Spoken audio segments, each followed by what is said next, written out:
پیدائش 37 باب۔ اور یعقوب ملک کنعان میں رہتا تھا، جہاں اس کا باپ مسافر کی طرح رہا تھا۔ یعقوب کی نسل کا حال یہ ہے: یوسف 17 برس کی عمر میں اپنے بھائیوں کے ساتھ بھیڑ بکریاں چرایا کرتا تھا۔ یہ لڑکا اپنے باپ کی بیویوں بلہا اور زلفا کے بیٹوں کے ساتھ رہتا تھا، اور وہ ان کے برے کاموں کی خبر باپ تک پہنچا دیتا تھا۔ اور اسرائیل یوسف کو اپنے سب بیٹوں سے زیادہ پیار کرتا تھا، کیونکہ وہ اس کے بڑھاپے کا بیٹا تھا۔ اور اس نے اسے ایک بوک المون کبابی بنوا دی۔ اور اس کے بھائیوں نے دیکھا کہ ان کا باپ اس کے سب بھائیوں سے زیادہ اسی کو پیار کرتا ہے، سو وہ اس سے بغض رکھنے لگے اور ٹھیک طور سے بات بھی نہیں کرتے تھے۔ اور یوسف نے ایک خواب دیکھا، جیسے اس نے اپنے بھائیوں کو بتایا، تو وہ اس سے اور بھی بغض رکھنے لگے۔ اور اس نے ان سے کہا، ذرا وہ خواب تو سنو جو میں نے دیکھا ہے۔ ہم کھیت میں پولے باندھتے تھے، اور کیا دیکھتا ہوں کہ میرا پولا اٹھا اور سیدھا کھڑا ہو گیا، اور تمہارے پولوں نے میرے پولے کو چاروں طرف سے گھیر لیا اور اسے سجدہ کیا۔ تب اس کے بھائیوں نے اس سے کہا کہ کیا تو سچ مچ ہم پر سلطنت کرے گا؟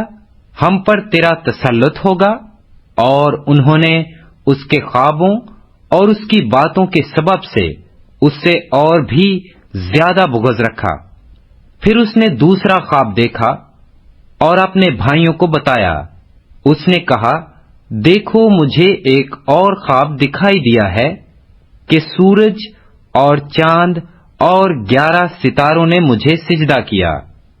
اور اس نے اسے اپنے باپ اور بھائیوں دونوں کو بتایا۔ تب اس کے باپ نے اسے ڈانٹا اور کہا کہ یہ خواب کیا ہے جو تو نے دیکھا ہے؟ کیا میں اور تیری ماں اور تیرے بھائی سچ مچ تیرے آگے زمین پر جھک کر تجھے سجدہ کریں گے؟ اور اس کے بھائیوں کو اس سے حسد ہو گیا، لیکن اس کے باپ نے یہ بات یاد رکھی۔ اور اس کے بھائی اپنے باپ کی بھیڑ بکریاں چرانے سکم کو گئے۔ تب اسرائیل نے یوسف سے کہا، تیرے بھائی سکم میں بھیڑ بکریوں کو چرا رہے ہوں گے، سو آ کہ میں تجھے ان کے پاس بھیجوں۔ اس نے اسے کہا، میں تیار ہوں۔ تب اس نے کہا، تو جا کر دیکھ کہ تیرے بھائیوں کا اور بھیڑ بکریوں کا کیا حال ہے، اور آ کر مجھے خبر دے۔ سو اس نے اسے ہبرون کی وادی سے بھیجا، اور وہ سکم میں آیا۔ اور ایک شخص نے اسے میدان میں ادھر ادھر آوارہ پھرتے پایا۔ یہ دیکھ کر اس شخص نے اسے پوچھا کہ تو کیا ڈھونڈتا ہے؟ اس نے کہا، میں اپنے بھائیوں کو ڈھونڈتا ہوں، ذرا مجھے بتا دے کہ وہ بھیڑ بکریوں کو کہاں چرا رہے ہیں۔ اس شخص نے کہا، وہ یہاں سے چلے گئے، کیونکہ میں نے ان کو یہ کہتے سنا کہ چلو ہم 2-3 کو جائیں۔ چنانچہ یوسف اپنے بھائیوں کی تلاش میں چلا اور ان کو 2-3 میں پایا۔ اور جوں ہی انہوں نے اسے دور سے دیکھا تو پیشتر اس سے کہ وہ نزدیک پہنچے اس کے قتل کا منصوبہ باندھا، اور آپس میں کہنے لگے، دیکھو خوابوں کا دیکھنے والا آ رہا ہے، آؤ اب اسے مار ڈالیں اور کسی گھڑے میں ڈال دیں، اور یہ کہہ دیں گے کہ کوئی برا درندہ اسے کھا گیا، پھر دیکھیں گے کہ اس کے خوابوں کا انجام کیا ہوتا ہے۔ تب روبن نے یہ سن کر اسے ان کے ہاتھوں سے بچایا اور کہا، ہم اس کی جان نہ لیں۔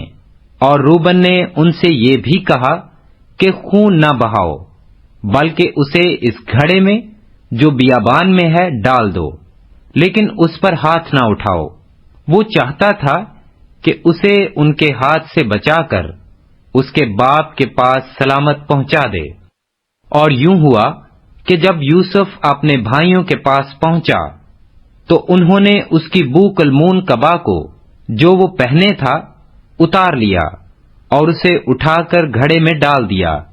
وہ گڑھا سوکھا تھا، اس میں ذرا بھی پانی نہ تھا، اور وہ کھانا کھانے بیٹھے اور آنکھ اٹھائی تو دیکھا کہ اسماعیلیوں کا ایک قافلہ جلاد سے آ رہا ہے، اور گرم مسالہ اور روغن بلسان اور مر اونٹوں پر لادے ہوئے مصر کو لیے جا رہا ہے۔ تب یہودا نے اپنے بھائیوں سے کہا کہ اگر ہم اپنے بھائی کو مار ڈالیں اور اس کا خون چھپائیں تو کیا نفع ہوگا؟ آؤ اسے اسماعیلیوں کے ہاتھ بیچ ڈالیں کہ ہمارا ہاتھ اس پر نہ اٹھے، کیونکہ وہ ہمارا بھائی اور ہمارا خون ہے۔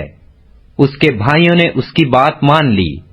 پھر وہ مدیانی سوداگر ادھر سے گزرے، تب انہوں نے یوسف کو کھینچ کر گھڑے سے باہر نکالا اور اسے اسماعیلیوں کے ہاتھ 20 روپے کو بیچ ڈالا، اور وہ یوسف کو مصر میں لے گئے۔ جب روبن گھڑے پر لوٹ کر آیا اور دیکھا کہ یوسف اس میں نہیں ہے تو اپنا پیرہن چاک کیا اور اپنے بھائیوں کے پاس الٹا پھرا اور کہنے لگا کہ لڑکا تو وہاں نہیں ہے، اب میں کہاں جاؤں؟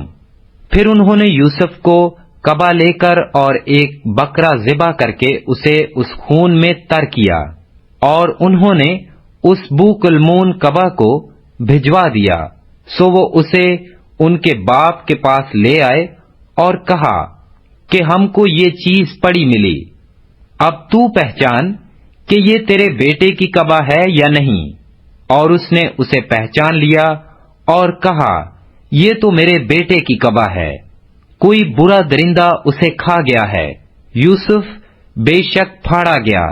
تب یعقوب نے اپنا پیرہن چاک کیا اور ٹاٹ اپنی کمر سے لپیٹا، اور بہت دنوں تک اپنے بیٹے کے لیے ماتم کرتا رہا، اور اس کے سب بیٹے بیٹیاں اسے تسلی دینے جاتے تھے، پر اسے تسلی نہ ہوتی تھی۔ وہ یہی کہتا رہا کہ میں تو ماتم ہی کرتا ہوا قبر میں اپنے بیٹے سے جا ملوں گا۔ سو اس کا باپ اس کے لیے روتا رہا، اور مدیانیوں نے اسے مصر میں پوتیفار کے ہاتھ، جو فرعون کا ایک حاکم اور جلوداروں کا سردار تھا، بیچا۔